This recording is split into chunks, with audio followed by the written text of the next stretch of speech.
Mamma mia, salut les amis et bienvenue dans cette vidéo numéro 8 consacrée à la création d'un réseau social en PHP. Alors comme je vous l'ai dit, c'était un peu gênant d'avoir répété tout ceci, not un petit $post-name, not un petit $post-pseudo, ainsi de suite. Donc pour ce faire, on va créer une fonction qui va nous automatiser ce travail-là. Donc au niveau du dossier includes, je vais créer un nouveau fichier qui aura pour nom functions.php. Okay? Et ce fichier va contenir ici l'ensemble de nos fonctions.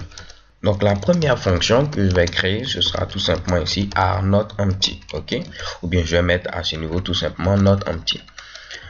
Et on aura à donner au niveau de cette fonction un tableau qui va contenir ici l'ensemble des paramètres là.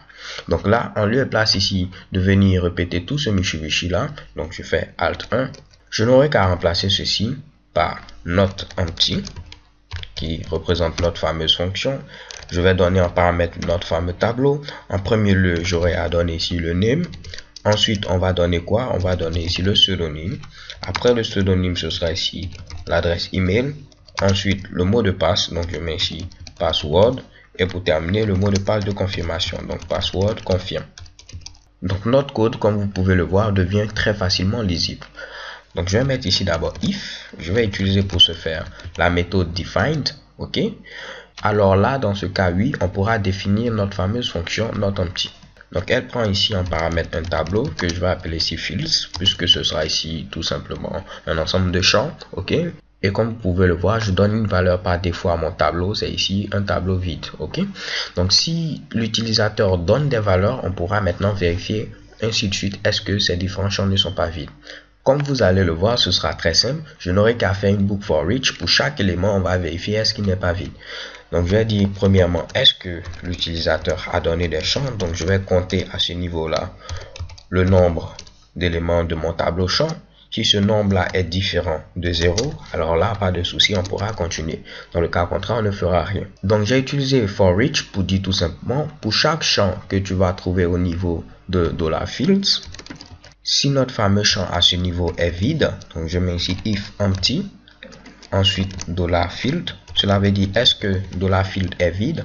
S'il est vide, alors pas de souci à ce niveau-là, il faut retourner false. Si l'un des champs est vide, automatiquement il faut retourner false, puisque notre fonction permet de vérifier est-ce que les champs ne sont pas vides. Mais si tu trouves un champ qui est vide, retourne false, cela veut dire qu'il y a l'un des champs qui est tout simplement vide. Par contre, si tu as fini de parcourir tous les champs et que tu n'as pas trouvé un champ qui est vide, alors là, retourne true. Cela veut dire que tous les champs ont bel et bien ici été remplis. Donc, comme vous le savez, si j'ai par exemple mon champ qui a pour contenir ici cela veut dire que mon champ n'est pas du tout vide, puisqu'il contient quelque chose, il contient ici des espaces. Donc, on va également ici essayer de vérifier cela. On va dire ici, si le champ est vide, ou bien lorsqu'on va retirer ici les espaces au niveau de notre fameux champ, donc je mets ici $field. Pour l'instant, il nous faut encore ajouter quelque chose, ne vous inquiétez pas, je vais vous le montrer dans quelques instants. Donc, si lorsqu'on enlève ici l'ensemble des espaces, on trouve que c'est égal maintenant à une chaîne de caractères vide, donc trim va permettre d'enlever les espaces. Donc, si on enlève tous les espaces et qu'on se retrouve avec une chaîne de caractères vide, alors cela veut dire que notre champ n'a pas ici été rempli. Automatiquement, là, à ce niveau-là également, il faudra retourner false. Alors là, si vous vous rappelez bien, au niveau de $fields, qu'est-ce qu'on avait? On avait ici name, pseudo, email. Donc, c'est comme si vous allez avoir ici pour chaque élément, donc premièrement pour name, on va vérifier est-ce que name n'est pas vide. En réalité, ce qu'il faut vérifier, c'est est-ce que $post name n'est pas vide. OK? Donc, il faut mettre $post, ensuite mettre les fameux crochets, fermer également ces crochets-là et mettre maintenant notre pourcentage. Donc, voilà en réalité ce qu'il faudra vérifier. $post field, est-ce qu'il n'est pas vide? De même ici, je vais remplacer cela par trim de $post field. OK? Donc là, on vient de terminer une fonction très simple. Cette fonction va vérifier premièrement est-ce qu'on a donné ici des éléments. Si on a donné des éléments, on fait un for each. On vérifie que chaque champ n'est pas vide. Dès qu'on trouve un champ qui est vide, on retourne false. Mais si on parcourt l'ensemble des champs et qu'aucun champ n'est vide, on retourne true. Donc voilà déjà à ce niveau-là un problème qui a été résolu. Donc j'ai inclus également le fichier functions.php, vu qu'on a utilisé la fonction not_empty, alors que cette fonction est simplement disponible ici au niveau de functions. OK? Donc n'oubliez pas d'inclure ce fichier-là, functions.php. Alors sachez que filter validate email, même si je ne l'ai pas dit, c'est une constante qui est issue même du langage PHP. Donc nous n'avons pas à nous fatiguer avec ça. OK? Donc ensuite, il nous faut nous intéresser à notre fameuse fonction dont j'avais parlé, is already in use, ok? Donc comme je vous l'ai dit, cette fonction va nous permettre de pouvoir par exemple vérifier l'unicité du pseudonyme ou bien de l'adresse email. Alors dans ce cas-là, on va créer notre fameuse fonction, ok? Elle prend en paramètre premièrement le champ, donc field. Ensuite, il y aura la valeur, donc value.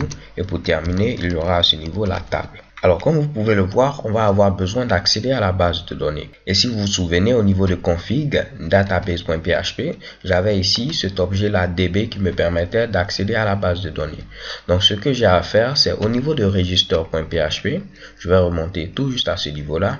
Je vais inclure également la connexion à la base de données. Donc, je vais dire rentre s'il te plaît dans le dossier config et tu vas trouver à ce niveau-là database.php. Donc en mettant cela, c'est comme si j'aurais maintenant au niveau de register accès à $db. Si je veux maintenant accéder à $db également au niveau de functions, je n'aurai qu'à dire que il faudra utiliser la variable globale $db. Ok? Donc même s'il n'est pas bon d'utiliser les variables globales, ne vous inquiétez pas les gars. Déjà cela va nous permettre de pouvoir nous faciliter un tant soit peu la tâche. Donc là je vais gentiment descendre à ce niveau. Tout ce qu'on aura à faire ce sera une requête. Donc je vais mettre ici $q. Ok, comme query. Donc à ce niveau là, qu'est-ce qu'on va faire? On va vérifier est-ce que cette valeur n'est pas déjà présente au niveau de la base de données. Donc je vais mettre ici select id par exemple from. Il faut ensuite donner ici le nom de la table. Donc je mets ici de la table qui représente notre fameuse table. Donc pour pouvoir utiliser les variables directement, je vais utiliser les double quotes. Ok. Donc sélectionne-moi l'identifiant depuis notre fameuse table. Je vais enlever la double quote de trop. Je rajoute ensuite un fameux where. Le fameux $field est égal à la fameuse valeur qui est $value. Mais si je mets la valeur directement, je peux avoir ici une injection SQL. Ok, donc je vais mettre tout simplement un point d'interrogation, raison pour laquelle j'ai utilisé une requête préparée.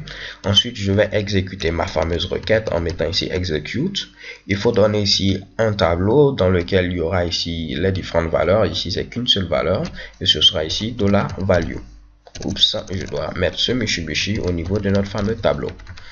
Donc cela permet de dire, tu vas me préparer cette requête pour éviter les injections SQL et ensuite tu vas l'exécuter.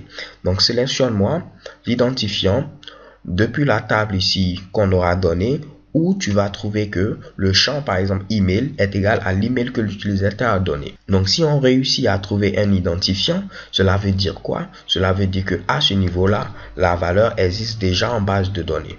Donc tout ce que j'ai à faire, c'est retourner ici le nombre de résultats qu'on a trouvé. Pour avoir le nombre de résultats, il me faut mettre tout simplement $q comme ceci et je mets un row count. Row count va me permettre de pouvoir compter le nombre de résultats. Je vais stocker ensuite ce nombre de résultats au niveau d'une variable que je vais appeler ici count. Ok. Après, vu que j'ai terminé, je vais fermer le curseur puisque c'est un curseur qui a été utilisé pour pouvoir exécuter ma fameuse requête. Donc je mets ensuite $q comme ceci, close cursor. Ok. Donc dès que vous finissez de faire des requêtes de sélection, il faut automatiquement fermer le curseur puisque vous ne l'utilisez plus.